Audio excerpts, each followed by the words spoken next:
বাংলাদেশের রাষ্ট্র ব্যবস্থা একটি অশ্লীল রাষ্ট্র ব্যবস্থা, যে তার নাগরিকদেরকে ওন করে না এবং তার নাগরিকদের জন্য কোনো উদ্যোগ গ্রহণ করে না।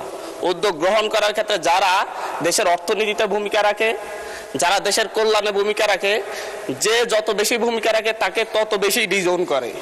সেই জায়গা থেকে তার কথার সত্যতা অনুযায়ী এই যে আমাদের মধ্যে বাংলাদেশে প্রবাসীদেরকে সবচাইতে বেশি ডিজোন করা হয়ে থাকে।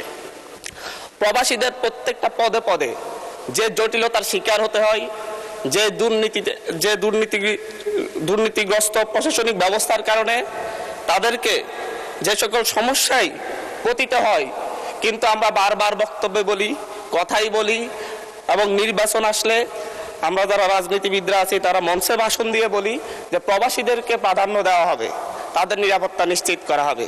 কিন্তু যুগের পর যুগ গিয়েছে, দিনের পর দিন গিয়েছে, প্রতিনিয়তই প্রবাসীরা এখনো এয়ারপোর্টে নিগৃহীত হচ্ছে। প্রতিদিনই কোনো না কোনো নিউজ পাওয়া যায় প্রবাসীদের ব্যাগ কেটে সর্বস্ব লুট করা হচ্ছে। আমরা দেখছি যখন তাদেরকে বাংলাদেশে ভিসা জটিলতা বাংলাদেশের সবচাইতে বড় সমস্যা, বিভিন্ন নামে বেনামে রিক্রুটিং এজেন্সি খুলে প্রশাসনের নাকের ডগায় তারা মানুষকে নিঃস্ব করে দিচ্ছে বিদেশে নেওয়ার নাম করে।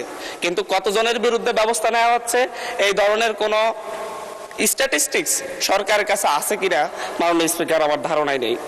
মাননীয় স্পিকার, আমরা পল্টন, মতিঝিল কিংবা প্রক্রিয়াপুলে দাঁড়ালেই দেখি প্রত্যেকটা বিল্ডিংয়ে মনে হয় 3-4টা করে রিক্রুটিং এজেন্সি, এবং সেই রিক্রুটিং এজেন্সির নিচে আমরা প্রায়শই মানুষের চোখের কান্না দেখতে পাই। কিন্তু সেই সকল রিক্রুটিং এজেন্সি কোনোটা, অধিকাংশ রিক্রুটিং এজেন্সি লাইসেন্সবিহীন, কিন্তু তাদের অফিস বন্ধ হয়েছে আমরা খুব কমই দেখতে পেয়েছি। মাননীয় স্পিকার, প্রবাসীদের বিদেশে নেওয়ার নামে আমি গতকালকেও বলেছি, ভুয়া কোম্পানি খুলে তাদের কাছ থেকে চাহিদাপত্র এনে দেশের শ্রমিকদেরকে নিয়ে তারা জায়গা জমি বিক্রি করে বিদেশে যায়। তাদেরকে সেখানে নিঃস্ব অবস্থায় রাস্তায় ফেলে দেওয়া হয়, না খেয়ে রাস্তায় মারা যাওয়ার রেকর্ড পর্যন্ত হয়েছে। কিন্তু বাংলাদেশের দূতাবাস কিংবা বাংলাদেশের মন্ত্রণালয় এই ব্যাপারে আনুষ্ঠানিকভাবে কোনো দুঃখ প্রকাশের বিবৃতি পর্যন্ত আমাদের চোখে পড়েনি। মাননীয় স্পিকার, আমাদের এই বাংলাদেশের এই যে ভুয়া কোম্পানি তৈরি করা এবং ভুয়া এজেন্সির নাম করে, ভুয়া কোম্পানির নাম করে শ্রমিকদেরকে, বাংলাদেশের সাধারণ মানুষকে প্রতারণার শিকার হয়ে নিঃস্ব করা হয়, এটার সাথে বাংলাদেশের দূতাবাস, বাংলাদেশের মন্ত্রণালয় সহ প্রত্যেকটা গ্রুপই জড়িত, এবং সবচাইতে বেশি জড়িত বাইরের সিন্ডিকেট। 4-5 জনের সিন্ডিকেট পুরো প্রবাসীদের এই এজেন্সিগুলোকে নিয়ন্ত্রণ করে। দেশে বিদেশে, দেশের বাইরে শ্রমিক পাঠানোর ক্ষেত্রে তারা ভূমিকা রাখে। মাননীয় স্পিকার, আমাদের বাংলাদেশে অদক্ষ জনশক্তি রপ্তানি করা হয়।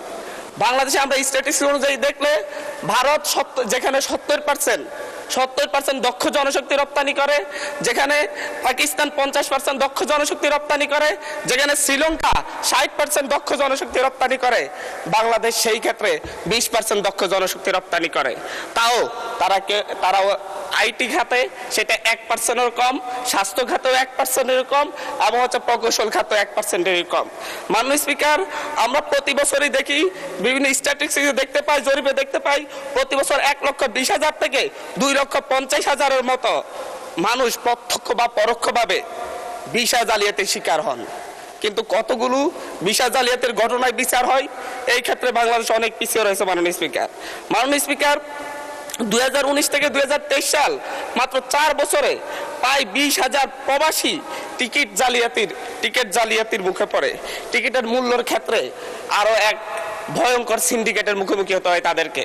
যদি সৌদি আরব থেকে আসার জন্য বাংলাদেশের টিকিট কাটলে সেটা 30-35,000 টাকায় কিনা যায়, কিন্তু বাংলাদেশ থেকে সৌদিতে যাওয়ার জন্য যদি টিকিট কাটতে হয় বাংলাদেশের সিন্ডিকেটের কারণে এই টিকিটের দাম 1 লক্ষ থেকে 1,20,000 টাকা পর্যন্ত হয়ে যায়। মাননীয় স্পিকার, প্রবাসীদেরকে নিঃস্ব করে আমরা বাংলাদেশের অর্থনীতিকে দাঁড় করাতে চাই, কিন্তু প্রবাসীরা প্রতি বছর প্রতি 100 জনে 5 থেকে 7 জন প্রবাসী ফেরত আসে আহত অবস্থায়, এবং তাদের চিকিৎসা পর্যন্ত ঠিকমতো করা হয় না, এবং তারা সারা জীবনের জন্য পঙ্গু হয়ে ঘরে বসে থাকে। মাননীয় স্পিকার,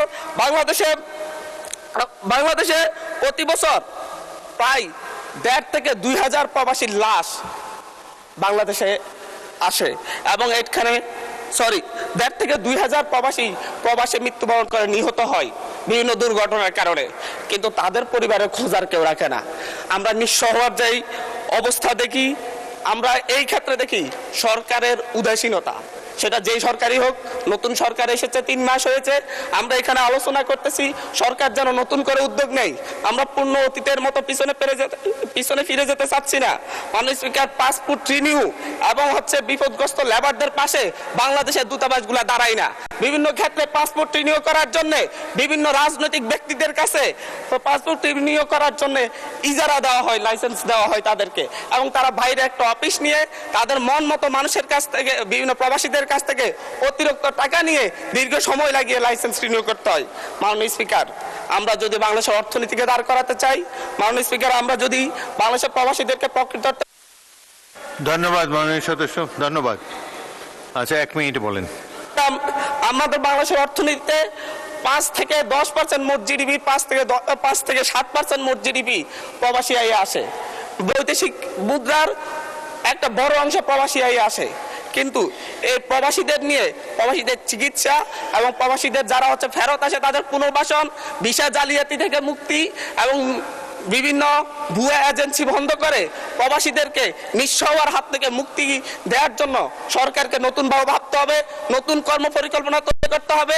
এবং এই সংসদে দাঁড়িয়ে আমি বলবো, একটা সংসদীয় কমিটি করে কিভাবে ভবিষ্যতে প্রবাসীরা যাতে এই ধরনের হয়রানির শিকার না হয়, প্রতারণার শিকার না হয়, এবং তাদের চিকিৎসা কিভাবে নিশ্চিত করা যায়, বিদেশ থেকে ফেরত আসলে আহত হয়ে কিংবা কেউ যদি নিহত হয়ে ফেরত আসে তাদের পরিবারকে কিভাবে পুনর্বাসন করা যায়, সেই ব্যাপারে একটা কর্ম পরিকল্পনা তৈরি করার জন্য এই সংসদে একটি সংসদীয় কমিটি গঠনের আহ্বান জানাচ্ছি মাননীয় স্পিকার।